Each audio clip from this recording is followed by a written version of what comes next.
Kommineni arrest తర్వాత కొన్ని మార్పులు అయితే కనిపిస్తున్నాయి.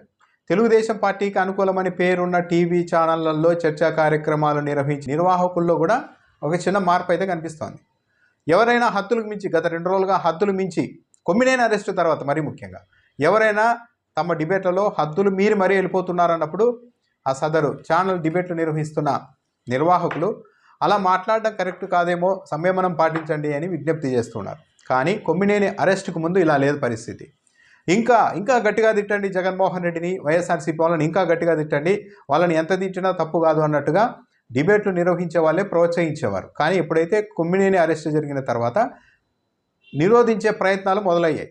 ఈ విధంగా జగన్మోహన్ రెడ్డి 5 ఏళ్ళు అధికారంలో ఉన్నప్పుడు చాలా ఇబ్బంది పెట్టేలాగా ఆయన సతీమణి మీద, ఒక ముఖ్యమంత్రిగా ఉండి తన సతీమణి మీద ఇష్టానుసారం డిబేట్లు పెడుతూ ఉంటే, ఇష్టానుసారం థంబ్నెయిల్లు పెడుతూ ఉంటే, ఇష్టానుసారం సోషల్ మీడియాలో ఏదేదో మాట్లాడుతూ ఉంటే జగన్మోహన్ రెడ్డి ఏమీ చేయలేకపోయారు.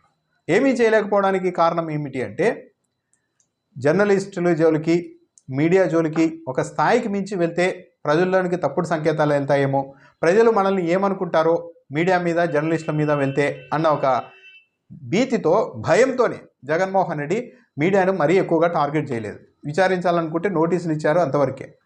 కానీ ఎప్పుడైతే ఈరోజు కొమ్మినేనిని అరెస్టు చేశారో ఒక దారి చూపించేశారు చంద్రబాబు నాయుడు గారు. రేపు ప్రొద్దున జగన్మోహన్ రెడ్డి అధికారంలోనికి వస్తే ఇక తనకు వ్యతిరేకంగా తన భార్య మీద, తన పార్టీ మీద అత్యంత అనుచితంగా, తన పార్టీలోని నాయకురాళ్ళ మీద అత్యంత అనుచితంగా డిబేట్లు పెట్టిన వాళ్ళు, వీడియోలు చేసిన వాళ్ళు, థంబ్నెయిల్స్ పెట్టిన వాళ్ళు, కామెంట్లు చేసిన వాళ్ళు, వీళ్ళందరినీ కూడా టార్గెట్ చేయడానికి, అరెస్ట్ చేయడానికి ఒక స్కోప్ కూడా ఇచ్చేశారు చంద్రబాబు నాయుడు గారు. 70 ఏళ్ళ పైబడిన కొమ్మినేని అరెస్ట్ చేసినప్పుడు ఇక మిగిలిన జర్నలిస్టులను వచ్చే ప్రభుత్వాలు అరెస్ట్ చేసినా కూడా ఇక పెద్దగా దానికి ఇంపాక్ట్ కూడా ఉండదు. దానికి తోడు ఉన్న సమాచారం ఏంటంటే, ఇప్పుడు వైఎస్ఆర్ కాంగ్రెస్ పార్టీ మొత్తం తమకు వ్యతిరేకంగా పేరున్న టీవీ ఛానళ్ళల్లో, సోషల్ మీడియాలో ఎవరెవరు జగన్మోహన్ రెడ్డి గురించి కావచ్చు, వైఎస్ఆర్ కాంగ్రెస్ పార్టీ మహిళా నాయకురాళ్ళ గురించి కావచ్చు, మరీ ముఖ్యంగా వైఎస్ భారతి గారి గురించి కావచ్చు, ఇష్టానుసారం అత్యంత అనుచితంగా వీడియోలు, పోస్టులు ఇవన్నీ పెట్టారో వాటన్నింటినీ సేకరించి డేటాను సేవ్ చేసుకునే పనిలో వైఎస్ఆర్ కాంగ్రెస్ పార్టీ ఉంది. అంటే ఈ డేటా ఆధారంగా వీళ్ళు చేసిన ఈ వీడియోలు, ఈ అనుచిత థంబ్నెయిల్, వీటి ఆధారంగా నెక్స్ట్ అధికారంలోకి వస్తే వైఎస్ఆర్సీపీ చాలా గట్టిగానే వీళ్ళందరినీ ప్లాన్ చేసే అవకాశాలు అయితే ఈ పరిణామం బట్టి చాలా క్లియర్గా అర్థమవుతున్నాయి. కొమ్మినేని ఎలాంటి అనుచితంగా ఆయన నోటు నుంచి మాట రాకపోయినా సరే అరెస్ట్ చేసి లోపలేసిన తర్వాత ఇక ఇప్పటి వరకు గత 5 ఏళ్ళు వైసీపీ అధికారంలో ఉన్నప్పుడు కావచ్చు, ఇప్పటి వరకు మొన్నటి వరకు కావచ్చు, ఇష్టానుసారం దూషిస్తూ డిబేట్లు పెట్టిన వాళ్ళ సంగతి టార్గెట్ చేయడానికి వైఎస్ఆర్ కాంగ్రెస్ పార్టీ అధికారంలోకి వస్తే చాలా ఈజీగా ఉంటుంది పద్ధతి. ఇప్పటికే వైఎస్ఆర్ కాంగ్రెస్ పార్టీ నాయకులు కావచ్చు, ఆ సోషల్ మీడియాలో కావచ్చు, ఒక 5-6 జర్నలిస్టుల పేర్లను పెద్ద ఎత్తున తిప్పుతున్నారు సోషల్ మీడియాలో కూడా. కొమ్మినేనిని అరెస్ట్ చేసిన తర్వాత సరే, కొమ్మినేని లాంటి వాళ్ళనే చాలా పద్ధతిగా ఒక మాట మాట్లాడాలన్నా 1-4 సార్లు ఆలోచించి ఇంకెవరైనా మాట్లాడుతూ ఉంటే నిరోధించే కొమ్మినేనిని అరెస్ట్ చేసిన తర్వాత మేము అధికారంలోకి వచ్చిన తర్వాత మా పార్టీ, మా ప్రభుత్వం ఎందుకు కామ్గా ఉంటుంది అన్న ఉద్దేశంతో ఒక 5-6 జర్నలిస్టుల పేర్లు, అంటే టీవీ ఛానళ్ళలో చర్చా కార్యక్రమాలు నిర్వహించే వారికి సంబంధించి ఒక 5-6 పేర్లను పెద్ద ఎత్తున వాళ్ళ ఫోటోల్ని కూడా సోషల్ మీడియాలో తిప్పుతూ ఉన్నారు. లక్ష్మీ పార్వతి అయితే, వైసీపీ నాయకురాలు లక్ష్మీ పార్వతి అయితే TV5ను చాలా గట్టిగా టార్గెట్ చేశారు. ఈరోజు ఆమె TV5లో చర్చలు నిర్వహించే ఒక యాంకర్ని డైరెక్ట్గా అతని పేరుతోనే ఎవరు వదిలిపెట్టినా వాడిని నేను మాత్రం వదిలిపెట్టను అంటున్నారు ఆమె. బహుశా గతంలో 2019 ఎన్నికల సమయంలో లక్ష్మీ పార్వతికి ఒక యువకుడితో అక్రమ సంబంధాలు అంటగడుతూ డిబేట్లు నడిపారు ఆ ఛానల్లో. బహుశా ఆ కోపం ఆమెలో ఉన్నట్టుగా ఉంది. ఎవరు వదిలిపెట్టినా సరే TV5 ఆ యాంకర్ని నేను మాత్రం వదిలిపెట్టను అని కూడా లక్ష్మీ పార్వతి చెప్తున్నారు.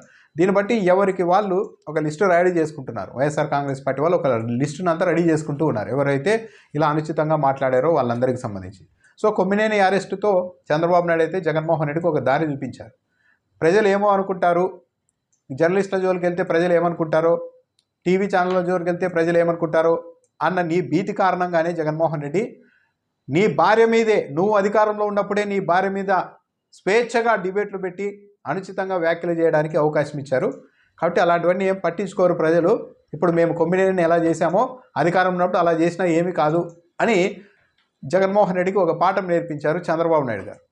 సో ఈరోజు కొమ్మినేని అరెస్ట్ కావచ్చు, త్వరలో ఇంకొంతమంది కూడా వైసీపీకి అనుకూలం ఉండే వాళ్ళని కూడా అరెస్ట్ చేయవచ్చు. కానీ ఇవన్నీ అటు తిరిగి ఇటు తిరిగి మొన్నటి వరకు ఈ రొచ్చులో రాజకీయ నాయకులే ఉండేవాళ్ళు. వాళ్ళని వాళ్ళు అరెస్ట్ చేయించుకోవడం, కేసులు పెట్టుకోవడం ఇదంతా ఉండేది. ఇప్పుడు ఫస్ట్ టైం జర్నలిస్టులను కూడా దింపేశారు చంద్రబాబు నాయుడు గారు. సో రేపు పొద్దున జగన్మోహన్ రెడ్డి అధికారంలోకి వస్తే ఇటువైపు నుంచి కూడా అంతే స్థాయిలో అవతల వాళ్ళ మీకు కూడా ఇదే పరిస్థితి ఉండే అవకాశం ఉంది.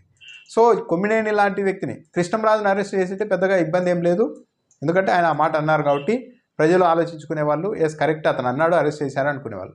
కాకుండా ఏమాత్రం సంబంధం లేని డిబేట్ నిర్వాహకుడైన కొమ్మినేనిని అరెస్ట్ చేయడం ద్వారా, ఆ అరెస్టును స్వాగతించడం ద్వారా, అరెస్టు చేయాలంటూ ఒత్తిడి తేవడం ద్వారా, అరెస్టు తర్వాత చప్పట్లు కొట్టడం ద్వారా మిగిలిన ఇప్పుడు తెలుగుదేశం పార్టీకి అనుకూలమని పేరున్న టీవీ ఛానళ్ళలో చర్చా కార్యక్రమాలు నిర్వహించేవారు, తెలుగుదేశం పార్టీకి అనుకూలంగా ఉన్న వాళ్ళందరికీ కూడా ఒక భవిష్యత్తు పైన ఒక భీతి ఏర్పడే పరిస్థితిని చంద్రబాబు నాయుడు గారే స్వయంగా తెచ్చారు.